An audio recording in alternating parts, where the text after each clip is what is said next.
Pagkatapos nakalagay doon kung magkano yung mga binibigay, actually, tinanong ko si Congressman Chanco, totoo ba na binayaran mo si Andrew E. ng ganito? Yes, sabi niya. Pag-usapan natin una itong mga pro-Duterte lawyers. Sina Attorney Topacio, no, nag-file ng petition for indirect contempt against Tito Sotto. Kung maalala po natin, parang nagkomentaryo itong si Tito Sotto sa desisyon ng Supreme Court patungkol po doon sa pagbasura ng Supreme Court dito sa impeachment complaint laban kay BP Sara. Okay? Kung ano-anong mga sinasabi ni Tito Sotto doon, di ba? O ngayon, tama itong ginawa ng mga pro-Duterte lawyers, no? Na nag-file sila ng petition for indirect contempt. Ayan, lagot ka dito, Tito Sotto. Ha? Ito pa. Attorney Rowena Guanzon, no? Ay nag-suggest na si Robin Padilla na lang ang mag-vice president kung tatakbong presidente itong si VP Sara. Ayan, palakpakan. Kasi kung maalala po ninyo, no, na sinabi para bang na-discourage na itong si Robin Padilla na maging senador kasi po kahit anong gawin niya sa Senado parang pinagdidibatihan yung mga bagay-bagay to the point na nag-away-away na yung mga senador dyan sa Senado. Ang kawawa ang taong bayan. Parang nawala ng gana itong si Senador Robin dyan sa Senado. Sabi niya ngayong 2028 hindi na siya tatakbo na lang. Nung nalaman ni Attorney Rowena Guanzon na hindi natatakbo si Robin Padilla, nag-suggest itong si Attorney Rowena Guanzon na mag-vice president ka na lang kay VP Sara. 'Di ba? Bagay kay Robin actually, no? Mag-vice president ka na lang. Si Marcoleta, magaling yan sa Senado, mananatili yan sa Senado kasi bagay naman ni Marcoleta sa Senado, no? Inanalyze ko yan. So yun po ang suggestion ni Attorney Rowena Guanzon. Okay, mamaya pag-usapan natin yan kung bagay ba ni Robin maging vice president, okay? At heto guys, no? Grabe na talaga itong mukha yatang napaghalataan na itong mga ICC. Talagang wala na talagang ginawang maganda itong ICC kasi halatang halata na sila na namumulitika.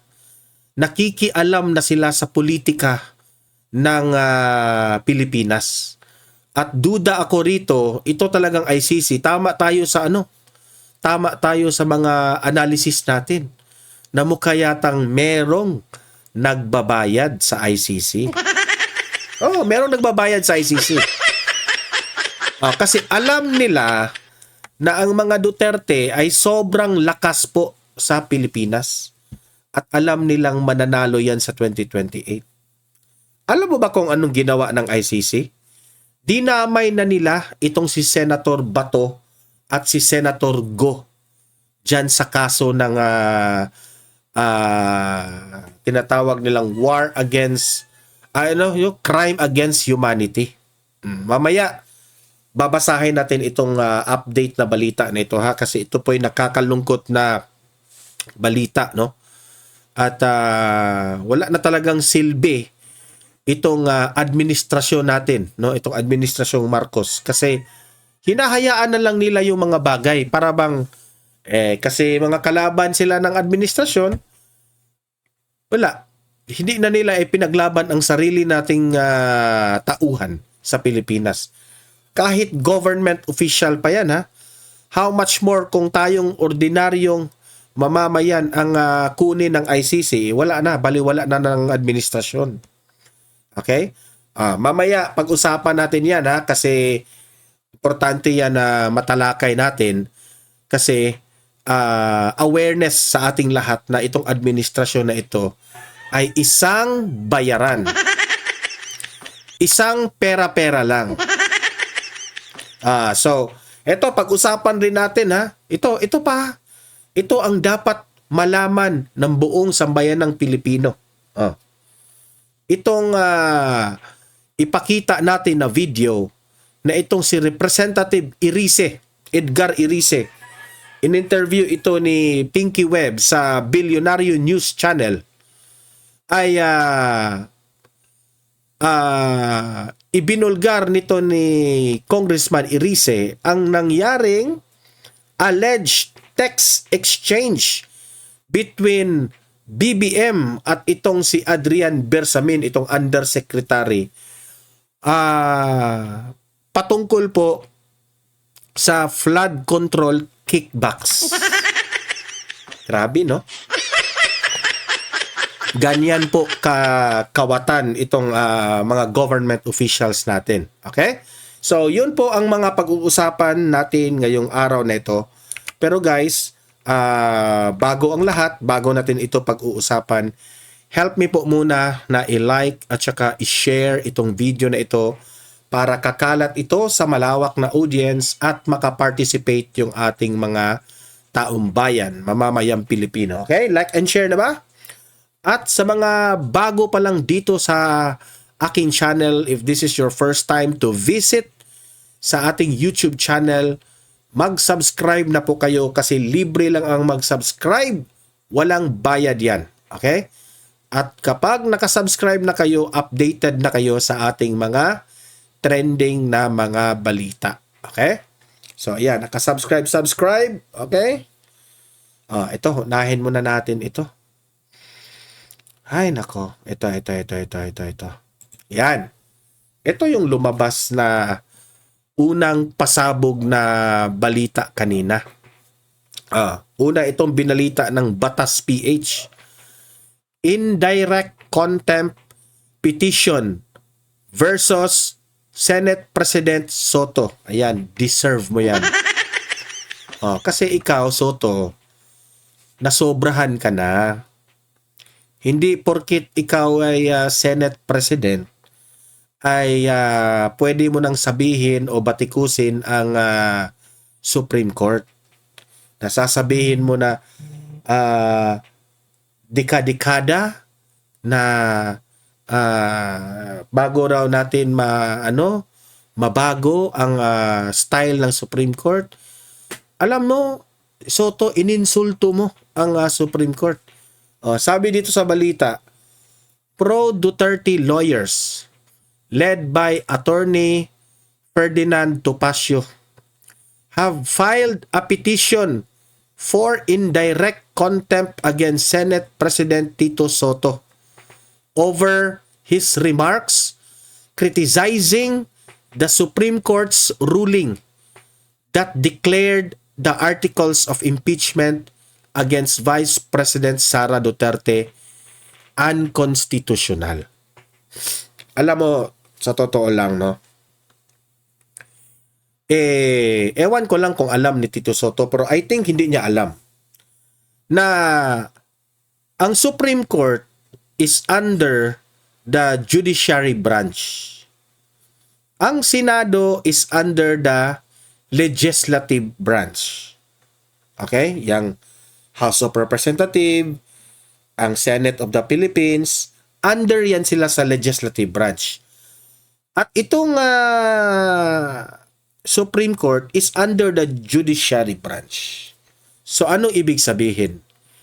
In every branches of government, simple na explanation ito. Meron po tayong tinatawag na equal powers. Kasi tatlo yan eh.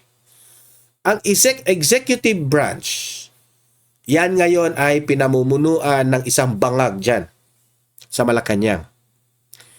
Itong judiciary branch, yan po Supreme Court at yung ating justice system natin. Itong legislative branch, ito yung gumagawa ng mga batas under the House of Representatives at itong Senate of the Philippines. Ang judicial branch, yan lang naman ang will interpret the laws that are made by the legislative branch. Now, galing sa isang Senate President na sasabihin mong unconstitutional, insulto yan. Hindi mo na nirespeto ang branches of government.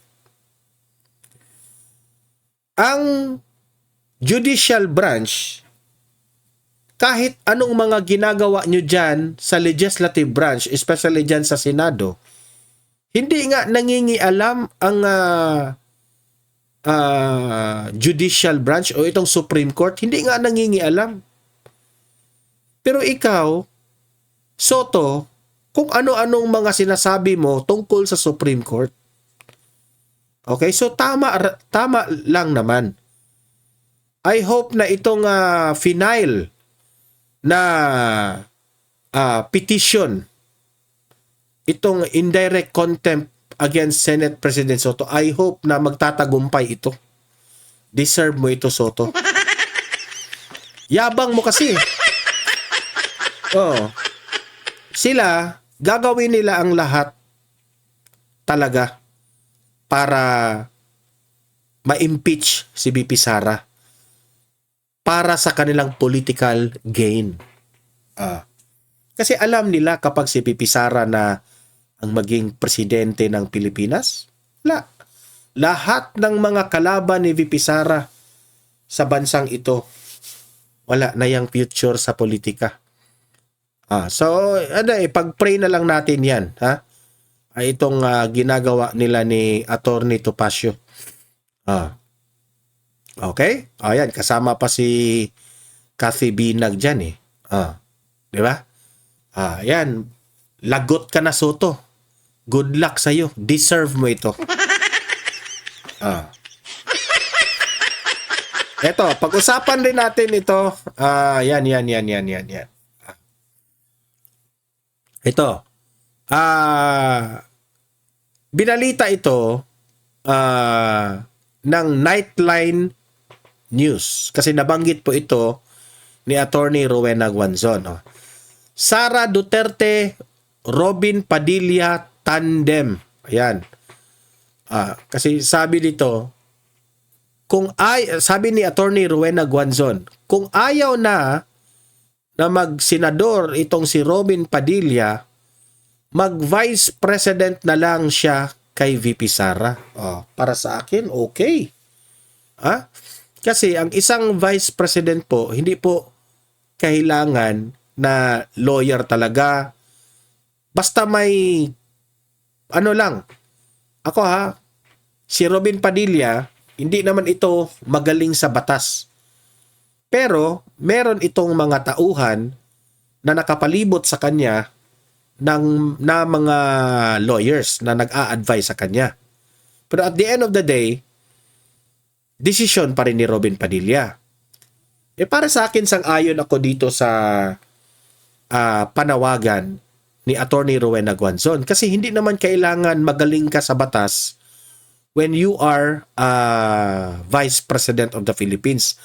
Basta't may common sense ka lang. Pasok na pasok ka.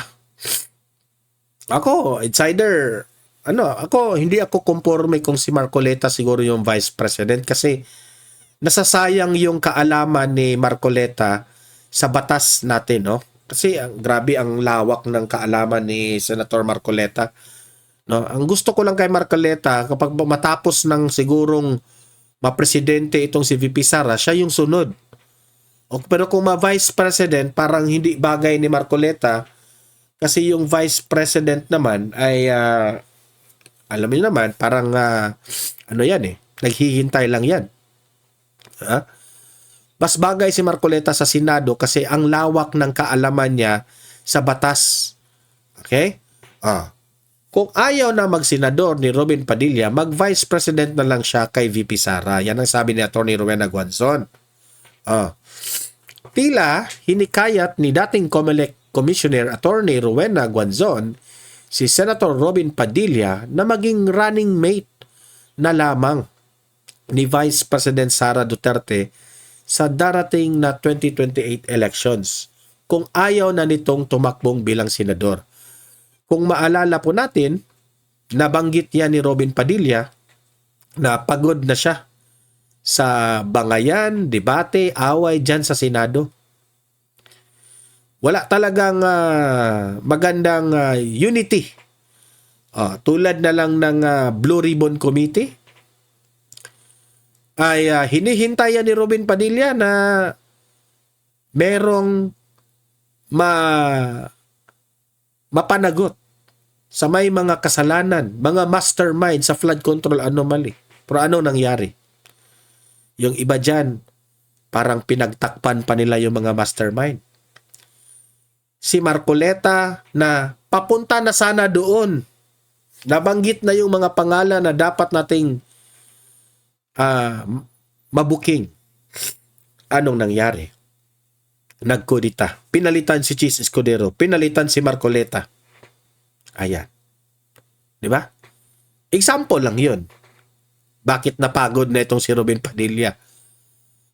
Kasi, kung si Robin Padilla tumakbo siyang senador para makatulong sa bansa natin sa Pilipinas na makagawa ng mga batas para uunlad ang Pilipinas. Kung ganito lang ang nangyayari, na hindi niya makokontrol itong mga pamumulitika ng Senado, he might as well,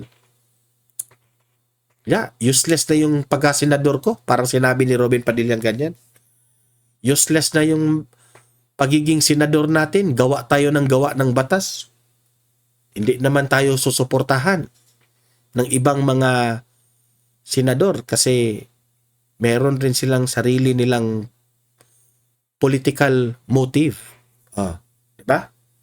Sa kanyang Facebook post, sinabi ni Guanzon kung ayaw na magsenador ni Robin Padilla dahil araw-araw nagbabangayan sa Senado, mag-vice president na lamang siya kay VP Sara. Pwede.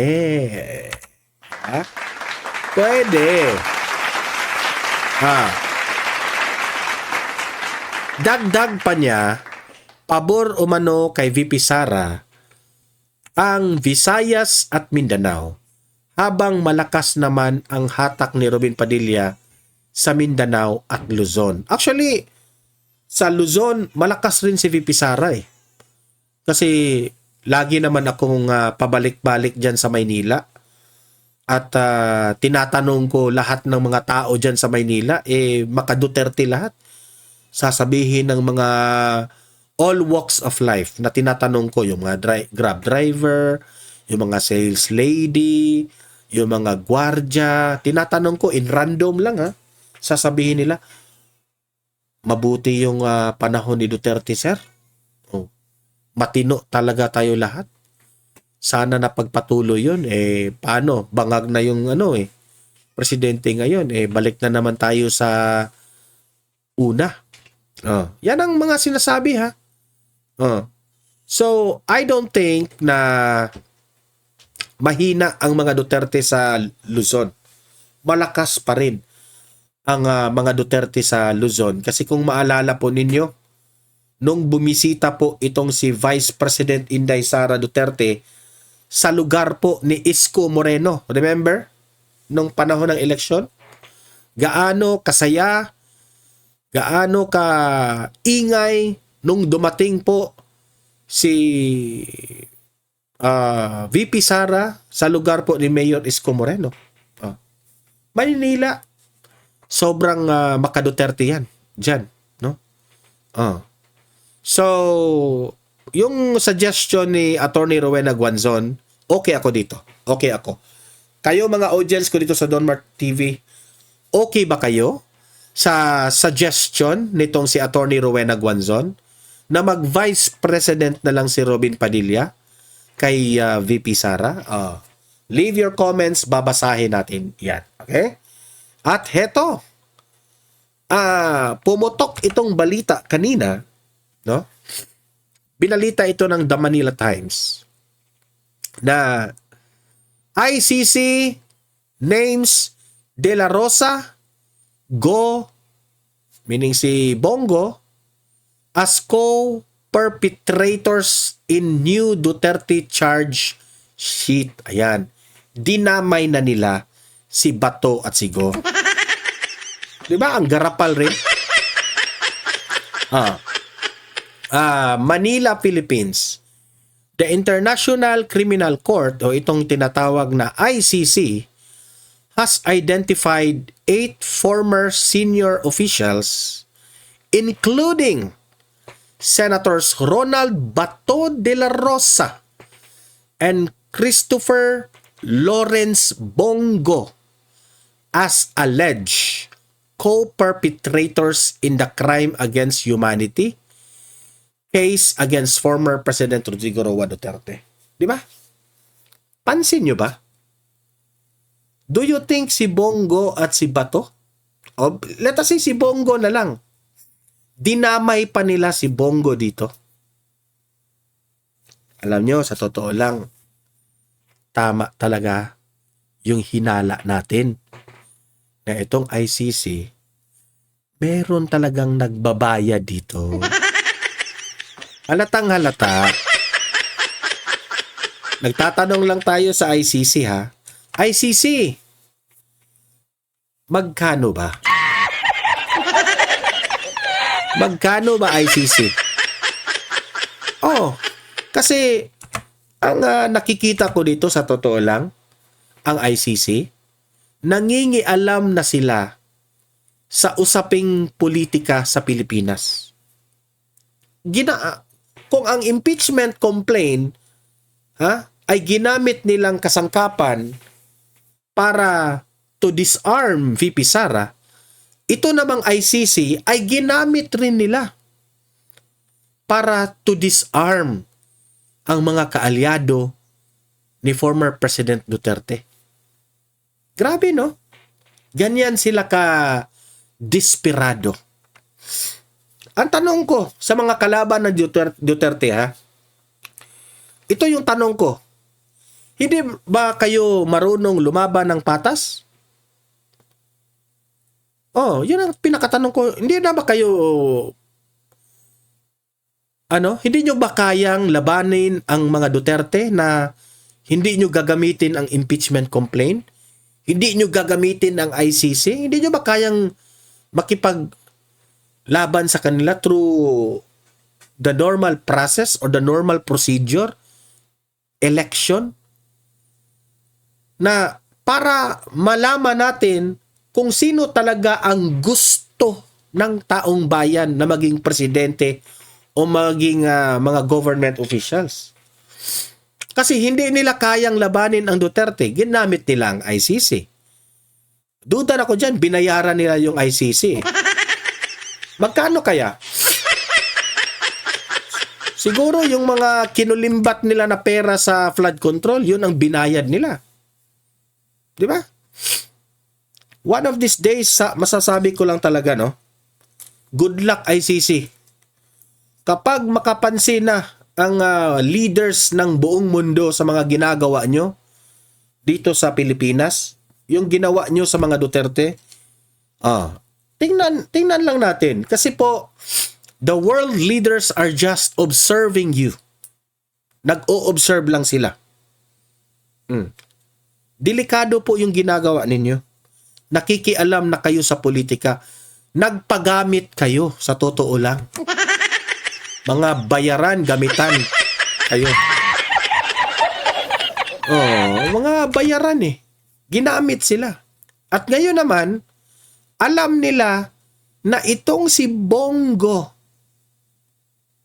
number 1 ito. Nung nakaraang eleksyon, sa senatorial slate. At nung nakaraan ring 2022 election, si Robin Padilla, number 1 rin sa Senado. At itong si Bongo at si Robin Padilla, ito sila ay mga kaalyado ni former President Duterte. Nakita nyo na ang pattern? Lahat na naka-align ni former President Duterte, mag-number 1 yan sa Senado. Ngayon, dinamay na nila. Dinamay na nila si Bongo. Ang tahimik nitong taong itong si Bongo. Ang bisyo nito ay magserbisyo lang. Hindi nga ito marunong mang-away. Nag-iikot lang ito sa Pilipinas. Nag-aabang kung nasaan yung mga nasunugan. Nag-aabang yung kung sino yung nabagyuhan, nalindulan. At doon, nagpapakita doon, tumutulong. Tapos ngayon, idadamay niyo ng ganito? Obvious naman kayo, di ba? Kanya na ba ang politika sa Pilipinas? Manggagamit kayo sa ICC? Nakakahiya kayo. Di ba? Ang mga kalaban po ni former President Duterte, kayo ang dapat imbestigahan. Kayo ang may depekto. Tingnan nyo itong balita na ito. Itong bagong natuklasan ni na Irice, no? Itong ipinakita ni Leandro Liviste na congressman na meron pong palitang ng text messages ng ating presidente na si BBM. May palitan sila ng text ni Adrian Bersamin. Kasi may kickback dyan sa flood control. Di ba? Kapag itong dokumentong ito ay mailabas na ito sa social media, good luck na lang. Kasi may palitan ng text eh. Ito. Panoorin natin ito ha. Pakinggan natin itong si Irice kung paano niya natuklasan itong palitan ng text messages ng Pangulo ng Pilipinas at yung Undersecretary Bersamin. Yan, play. Senator Lacson, Bersamin. Congressman Edgar Irice with Caloocan City 2nd District Representative Edgar Irice. Congressman, maraming salamat po uli sa Maraming inyong salamat. oras. Good evening. Malaki to, bago, Yes. dahil may text messages, meron daw CCTV. Just for Ayan. context, I was able to speak to Congressman Tino during agenda, but for those who might not have seen it, watched it, Congressman Edgar Irice is also part of this group that was informed of this alleged text message between Undersecretary Adrian Bersamin, who was the PLLO, the liaison officer, and President Bongbong Marcos. I'm going to start again from the beginning, Yeah. Congressman. I hope you don't mind. So Yeah. your point of view. Ano ho ba? Paano to? Who, what, when, where, how, why? How did it all happen? Thursday yun eh. Thursday, I was called by Congressman Libiste. Sabi niya kung pwede kayong mag-meet sa Makati. Tapos pinakita niya sa akin yung text messages allegedly between the President and Yusek Bersamin, Adrian Bersamin. Then, sabi ko sa kanya, meron ka bang Sabi niya, nakuha niya raw yun because Adrian, nung binanggit yung pangalan nila ni E.S. Bersamin at ni Adrian, ni Lucas Bersamin and Adrian Bersamin. Ni Senator Lacson na may kinalaman dun sa flood control mess na binigyan sila ng 8 billion ni Yusek Bernardo. Tapos tinanggal nga si E.S. Bersamin sa kanyang pwesto. Nag-alala sila na magiging Paul guide sila. Sila meaning the ES and Undersecretary Adrian? Sabi ni, yun ang sabi niya, magiging fall guy sila. Pero particularly, si Adrian ay nagpunta sa bahay ni Congressman Libiste sa Taal together with some lawyers. Sorry, sir. So, he showed you the video of the supposed text. Hindi pa. Then, sabi niyo po Thursday you met him. Yeah, yung video hindi pa pinakita noon. Ang sabi lang po niya sa inyo na may text exchange. Yes, Okay. tapos pinakita niya talaga. So, he already showed you the text messages That text that message. Thursday. Okay. That Thursday. Sabi niya nga na naiwan sa kanya yung mga files na yon nung ginawa yung affidavit. Pero wala sa kanya yung affidavit. Yun ang sabi niya. So sabi ko, meron ka bang CCTV footages nung nangyari? Siyempre, yung bahay mo naman siguro may CCTV. Sabi niya meron. Kayong dalawa lang po ito. Kami lang dalawa. Pagkatapos nung tinawagan uli ako, ni Tapusin po Congress, natin yung kwento. Sabi mo, meron ba kayong CCTV? And sabi niya, yes. Okay, Sabi ko, positive. di kailangan, ipakita mo sa akin yon. Okay. Sabi niya, okay, so kinabukasan ng umaga, involved na si Friday na to. Friday, Congressman Tino, diyan naman sa Ortigas, nagkita kami, pinakita niya na yung CCTV, pinakita niya uli yung messages, in-explain niya yung mga nangyari. Pero tatlo lang po kayo. Ano na kami noon? 4. Who's the other one? Ah, yung isa kasama ni Congressman Levis. Tino. Atinya, okay. So, Reneco. Oh, yes. Okay. So, it was you, Congressman Erice, Co, Tino, and Leviste. Yeah. Okay. Friday na po ito. Friday. Alright. Pagkatapos, di ipinakita, sabi niya, gusto niya kaming tulungan para ika nga hindi ma-dismiss yung impeachment complaint. And this was, nasa na po kayo? Parating na po yung usapin sa substance, ho ba? Yeah, sa substance. Okay, so tapos na po yung inform, aprobado so, na. actually, tapos na sa substance. Kaya lang, meron pang may committee deliberation pa. Opo. May vote na yung initial vote ng tapos committee. Okay. magkakaroon pa ng plenary. Right. So, sabi namin, i-present namin niya kung gagawa ka ng affidavit. Sabi, affidavit. So, okay, gagawa daw siya ng affidavit. Congressman Leviste.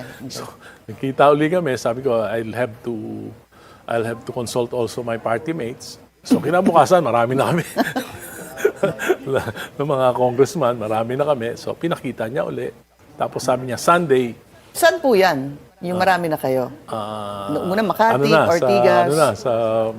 dito na sa Rockwell. Rockwell na. Medyo very public namin na. Okay. Rockwell na. Pero may naman, enclosed naman yung lugar. So, sabi niya, gagawin niya na yung affidavit ng Sunday. So, sabi ko, di mag-meet tayo ulit ng Sunday. Sabi ko, pupunta ako sa Manila Memorial kasi pupunta ako kay Pinoy kasi birthday niya noon, February 8. Pagkatapos makikikain ako dun sa Aquino family sa East Ocean. Okay. Sabi ko, magre-reserve ako Sa ng isang ano po room yan? doon. Sa Rojas Boulevard, ang Macapagal Macapagal Avenue. Sabi ko, magre-reserve ako sa room, punta kayo doon. So pagdating ko doon, ang sabi, parang atras na. Si Ayaw na. Congressman Leviste. Kasi ayaw daw nung nila Adrian, ayaw na, natatakot na. But who went to meet you that Sunday? Si Congressman Libiste. Only. Yes. And you were with? Ano na lang, 4 na lang kaming congressman. Okay. And for you, at that point, importante na yon kasi hinihintay mo yung affidavit. Okay. So, hindi niya binigay. So, pero nag-effort pa rin si Congressman Tino during the plenary deliberation.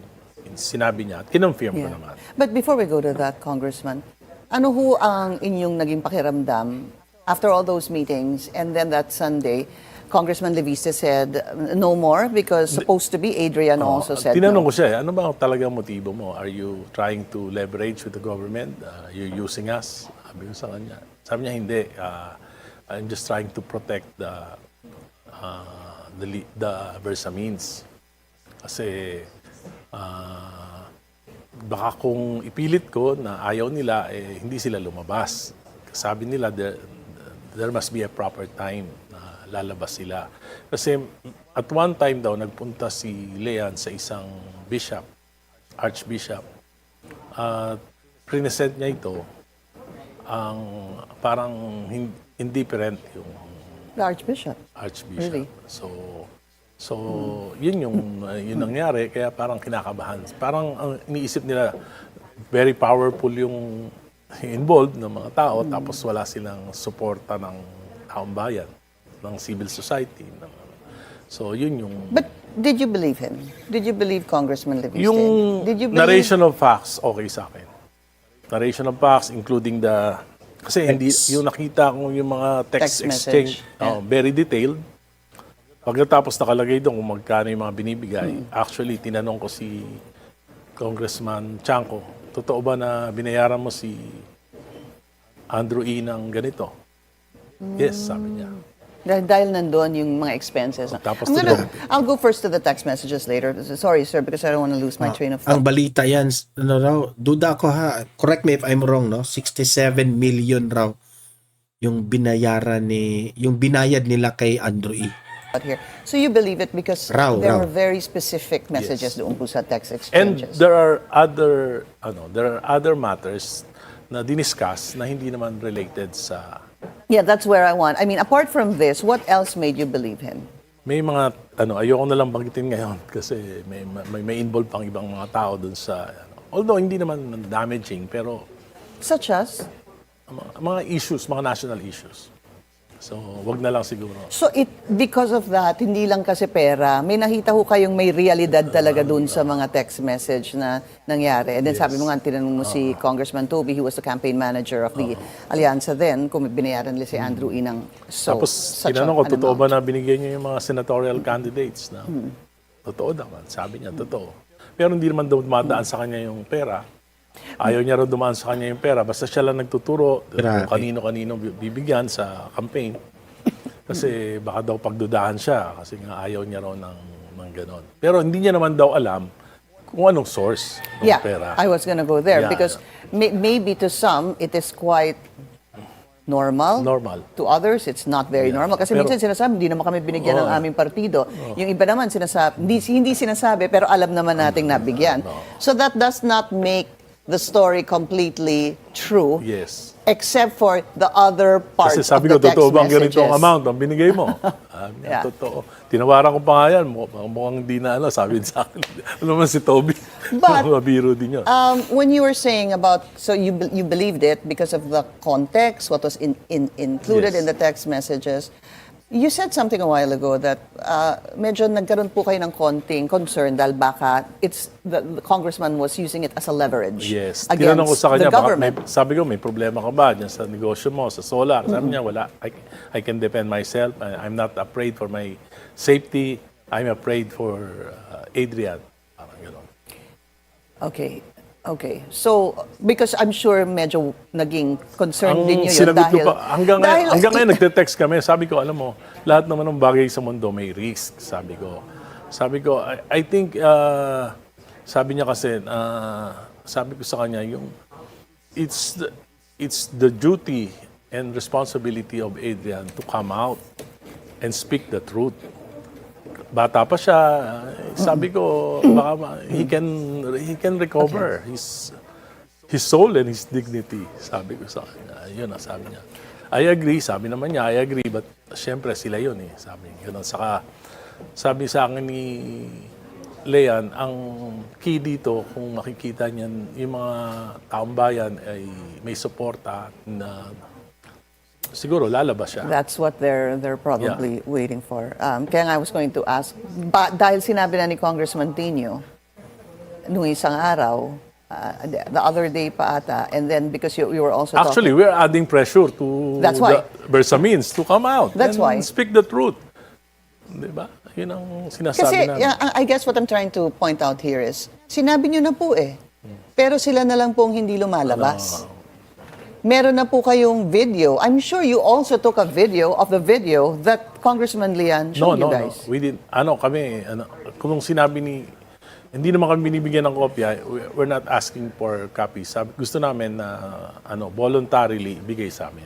And nothing, you were not given any were not copies. given. But they always... Pero they cannot deny that it did happen, pero ang dami namin. Yeah, yun na nga. Saka public places, may mga CCTV na nandun Makikita kami. na. So, sinadya nyo din po yun. Hindi naman sinadya, pero at least nasa isip ko na hindi pwedeng i-deny. Okay. We're At just... sinabi pa sa akin na there are more na hindi pinakita sa amin.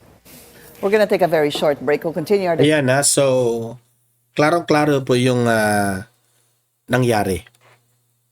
Na yung palitan ng text messages ni Adrian Bersamin at ni BBM, nandun po nakalagay, sabi ni Erice, detalyado. Nandun rin ang conversation nila kung magkano ang babayaran nila dito sa mga senador na ito, magkano ang binabayad nila kay Andrew E., Nandoon, detalyado lahat. Di ba? So, wala, tayong taong bayan, wala ba tayong gagawin dito? Hahayaan lang natin ito? Dahil presidente ito ng Pilipinas, baliwalain na lang natin ito. Kawawa ang bayan natin sa totoo lang. Ang daming korupsyon. Okay? So, kayo mga audience ko dito sa Donmar TV, ano ang masasabi nyo dito sa latest developments patungkol dito sa palitan ng text messages ni BBM at dito kay Adrian Bersamin? Naniniwala ba kayo dito? Ha? O talaga bang corrupt na corrupt itong ginagawa ba nila? Ilatag nyo ang inyong analysis, comment sa comment section at babasahin natin yan. Okay? Paki-like na lang at paki-share itong video na ito para kakalat ito sa taong bayan at mag-subscribe na sa mga bago pa lang dito sa aking channel. Okay? See you in my next video. Have a great day. Have a great night. God bless po sa ating lahat. Mabuhay ang Pilipinas and God save the Philippines. Bye-bye.